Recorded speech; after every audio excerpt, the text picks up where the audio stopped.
কোনো হিন্দি গান নয়, বারাসাতের বাইরের কোনো শিল্পীও নয়, শুধুমাত্র বারাসাতের শিল্পী ও বারাসাতের বিভিন্ন স্কুলের ছাত্রছাত্রীদের অনুষ্ঠানের মধ্যে দিয়ে 50টি স্টল নিয়ে বারাসাত বইমেলা আয়োজিত হতে চলেছে 11ই জানুয়ারি থেকে।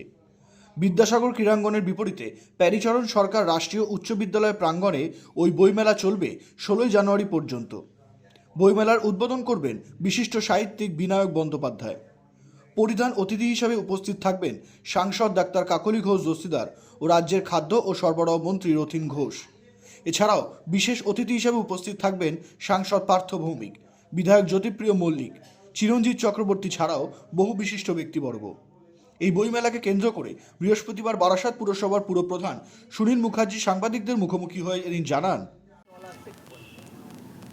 স্টল বলতে আমরা এখানে যা স্টল করেছি তাতে আমাদের 50-এর উপরে স্টল আছে এবং আমাদের প্রায় সবই আমাদের বুকিং হয়ে গেছে।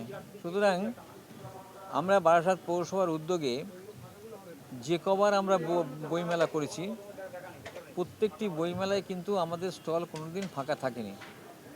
এর কারণ হচ্ছে বারাসাত একটা সাংস্কৃতিক সম্পন্ন জায়গা।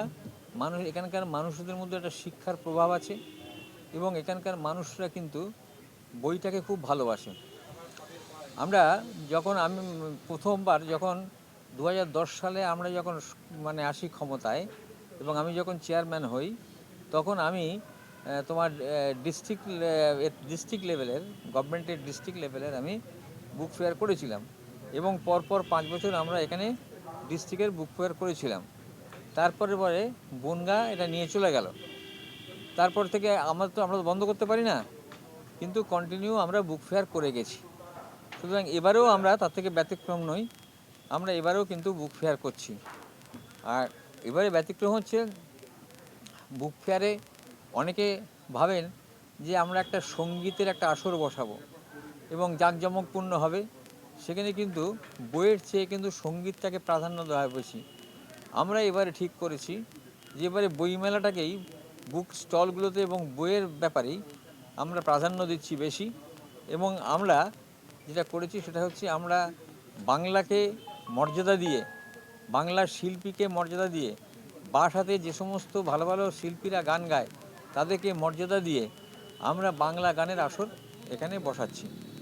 আমাদের শিল্পীদের নাম আপনারা হয়তো দেখেছেন। আমরা কোনো বাইরের কোনো শিল্পী যারা হিন্দি গানের উপর যাদের প্রভাব আছে, আমরা সেরকম কোনো শিল্পীকে আমরা ডাকিনি।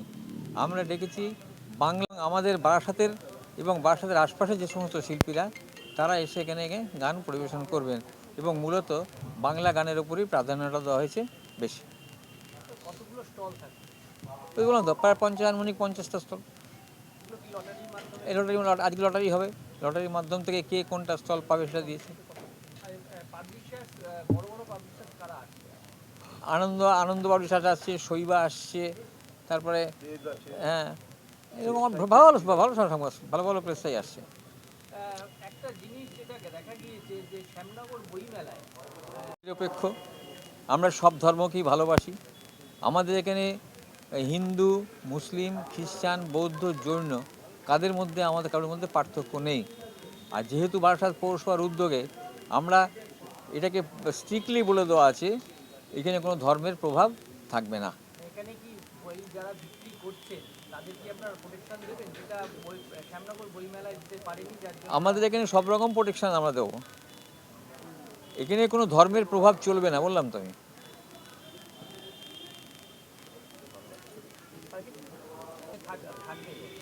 আমাদের কাছে সেরকম কোনো অ্যাপিল আসেনি। অ্যাপিল আসলে আমার কমিটির চিন্তাভাবনা করবে। আমি একটা কমিটি করে দিয়েছি, তারা কমিটির উপর দায়িত্ব দেওয়া হয়েছে।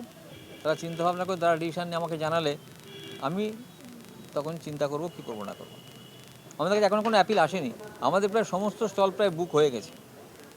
আমরা লিটল ম্যাগাজিনের জন্য আমরা একটা ভালো বড় স্টল করেছি, সেখানে সমস্ত হ্যাঁ। আরে ভাই, বারাসাত হচ্ছে আমাদের অনেক বিখ্যাত লোকেদের পদধূলিতে ধন্য। বারাসাত হচ্ছে অনেক বিখ্যাত মনীষীর জন্মস্থান। সুতরাং তাদের সম্মানার্থে আমরা বারাসাত পৌরসভা আমরা এটাকে বজায় রাখবো, তাদের সম্মানটা বজায় রাখবো। এটা 11 তারিখ থেকে 16 তারিখ পর্যন্ত। এয়ার ইনফ্রাস্ট্রাকচারের উদ্যোগে অহনা অ্যাপার্টমেন্ট বারাসাতের হৃদয়পুরে নৃপেন ঘোষ সরণিতে তৈরি হচ্ছে নতুন আবাসন প্রকল্প। থাকছে একগুচ্ছ বিশেষ সুবিধা, লিফট থেকে শুরু করে ডিপ টিউবওয়েল, এছাড়াও থাকছে সাউন্ড প্রুফ জেনারেটর এবং কার পার্কিং এর সুবিধাও। এখানে 2 এবং 3 BHK ফ্ল্যাট রয়েছে।